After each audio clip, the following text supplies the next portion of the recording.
फुटलेल्या गटाला किती महत्व द्यायचं हे आता त्यांनी ठरवलेलं आहे आणि ते आता या मंत्रिमंडळाच्या विस्तारामध्ये दिसून आलेलं आहे. केंद्राचं मंत्रिमंडळ विस्तार झालेला आहे, खाते वाटप पण झालेले आहे, मात्र कुठेतरी खतखत महाराष्ट्रात व्यक्त होताना दिसते. काल शिंदे गटातले खासदार श्रीरंग बारणे यांनी खतखत व्यक्त केलेली आहे की जर कॅबिनेट मंत्री मिळालं पाहिजे होतं, ज्या पद्धतीने खासदारांची संख्या आहे त्या अनुषंगाने. दुसरीकडे अजित पवार गटाला सुद्धा या सगळ्या याच्यामध्ये मंत्रिमंडळामध्ये स्थान देण्यात आलं नाही. लोकसभा हा एकच उद्देश भाजपचा होता, लोकसभेपुरतं सगळ्यांना वापरून घ्यायचं आणि त्यानंतर त्यांचा फार विचार करायचा नाही, हे कृतीतून आता सिद्ध झालेलं. आणि आम्ही नेहमीच सांगत आलोय की भाजपला या सगळ्या फोडाफोडीतून लोकसभेला आपलं बहुमत गाठायचा प्रयत्न होता आणि म्हणून फुटलेल्या गटाला किती महत्व द्यायचं हे आता त्यांनी ठरवलेलं आहे आणि ते आता या मंत्रिमंडळाच्या विस्तारामध्ये दिसून आलेलं आहे. अजित पवारांना सुद्धा या सगळ्याच्या मी तेच म्हणलं, दोन्ही गटांचं अस्तित्व हे कशा पद्धतीनं भाजप ठेवणार आहे हे साधारणपणे आता कृतीतून दिसून आलेलं आहे की गरज कुठपर्यंत आहे. आणि म्हणूनच काल सुद्धा भुजबळ साहेब बोलले आम्हाला एवढ्या सीट पाहिजेत, याची सुरुवात झालेली आहे या सगळ्या गोष्टीची. आणि मला वाटतं केंद्रीय मंत्रिमंडळाच्या माध्यमातून त्याची सुरुवात झाली असं म्हणायला हरकत नाही. पण एकीकडे ज्या पद्धतीने आता महायुतीमध्ये सुद्धा जागा वाटपाच्या संदर्भात चर्चा सुरू व्हायला लागल्या की काल भुजबळ जसं म्हटले किंवा 80 जागा साधारणतः किंवा शिंदे इतक्या सुद्धा आम्हाला जागा मिळाल्या. तिकडे महाविकास आघाडीमध्ये सुद्धा काही दिवसांपूर्वीच नाना पटोले म्हटले की मोठा भाऊ म्हणून आम्ही आहोत, लहान भावाने लहान भावाप्रमाणे राहिले पाहिजे. मला वाटतं मोठा भाऊ लहान भाऊ याचा खुलासा रमेश चन्नीतला साहेबांनी केलेला आहे आणि महाविकास आघाडीमध्ये कुठेही अडचण येणार नाही.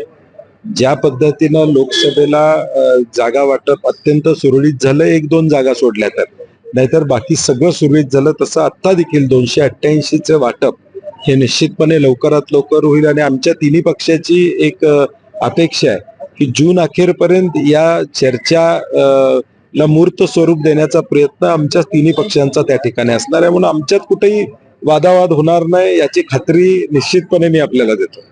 चंद्रकांत दादा पाटील म्हणतात की मोदींना कमी जागा मिळाल्यामुळे जग हळहळ करतंय, मात्र एकीकडे उद्धव ठाकरेंना जास्त जागा मिळणं अपेक्षित होतं, तसं झालं नाहीये.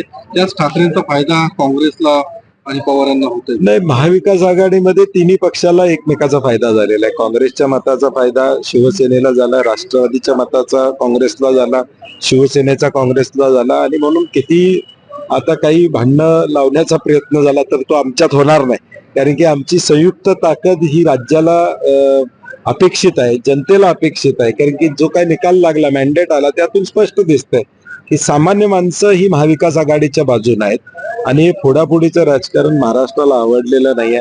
400 पारची घोषणेचं काय झालं हा प्रश्न आम्हाला त्यांना विचारावा लागेल. संदर्भातला प्रश्न आहे. मुंबईसह राज्यात जवळपास 2 कोटी स्मार्ट मीटर आहेत, ते बसवले आहेत.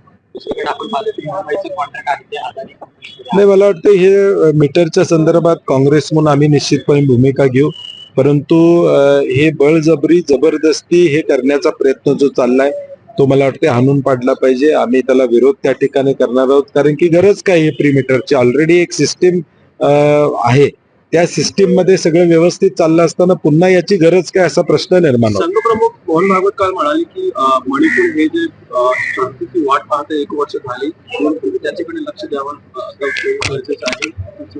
नाही, मला वाटतं वर्षभरानं का होणार, किमान सगळ्यांना आता मणिपूरची आठवण होते. आमचे नेते राहुलजी मणिपूरला जाऊन आले आणि मणिपूरच्या व्यथा, मणिपूर काय घडतं हे जगाला आणि देशाला दाखवायचा प्रयत्न केला. किमान आता तरी अपेक्षा आहे की सरकारनं यामध्ये लक्ष घालावं आणि जो अन्याय झालेला आहे त्याच्यावर या ठिकाणी न्याय मिळावा अशी सामान्य भगिनींची, या देशातल्या भगिनींची अपेक्षा आहे. ते म्हणाले की निवडणुकीच्या दरम्यान खूप प्रचार केला गेला संघाबद्दल आणि काही फेक मेसेजेस आणि सोशल मीडियाचा वापर केला. मला वाटतं त्यांनी ते चौकशी करावं. सरकार केंद्रामध्ये त्यांचं आहे, राज्यामध्ये त्यांचं, असे फेक मेसेजेस कुठे गेले, काय गेले, नेमकं JP नड्डा साहेब काय बोलले ह्याची चौकशी करावी. पुण्यासह पश्चिम महाराष्ट्राला मंत्रिपद, केंद्रात मंत्रिपद मिळालंय. पुण्याचे खासदार मुरलीमोहोळ यांना केंद्रात. नाही, आम्हाला स्वागत आहे की पुण्याला मंत्रिपद मिळाले आणि राज्याला देखील जवळजवळ 5 मंत्रिपद मिळालेले आहेत. राज्याचे प्रश्न, केंद्रातून येणारा राज्याचा निधी हा जास्तीत जास्त यावा आणि तो गुजरातकडनं जाता आता किमान तो राज्यामध्ये यावा, राज्यातले उद्योग राज्यामध्ये राहावेत अशी आमची साधारणपणे अपेक्षा असते. जवळपास 40 IT कंपन्या हिंजेवाडीतल्या होत्या त्याचं देखील नाही, आता जी IT पॉलिसी या राज्यामध्ये आली ती IT पॉलिसी करताना सुद्धा आम्ही काही सूचना केल्या होत्या की टायर 2 सिटीजला प्राधान्य तुम्ही द्या. आता कोल्हापूर असेल, अमरावती असेल, अशा ज्या सोलापूर असेल, अशा ज्या टायर 2 सिटीज आहेत, कारण की आता हे डिसेंट्रलाइज झाल्याशिवाय होणार नाही. आता सगळंच जर आम्ही पुणे, मुंबई, नागपूर अशा ठिकाणी सेंट्रलाइज करत राहिलो तर हा प्रॉब्लेम येणार आहे. आणि म्हणून टायर 2 सिटीजला जास्त इन्सेंटिव्ह आपण जर देऊ शकलो, आता डाटा सेंटर्स हे सगळे देशातले 50% डाटा सेंटर्स हे मुंबईमध्ये येतात. म्हणून याला जर विजेमध्ये सवलत जर देता आली आपल्याला की कोल्हापूर सारखं आहे, सातारा आहे किंवा ही टायर 2 सिटीज आहेत, इथं ह्या उद्योगाला आणण्यासाठी तुम्हाला काय सवलती देता येतील त्या IT पॉलिसीमध्ये अपेक्षित या ठिकाणी होतं, परंतु त्या दुर्दैवानं झालेल्या नाही आहेत.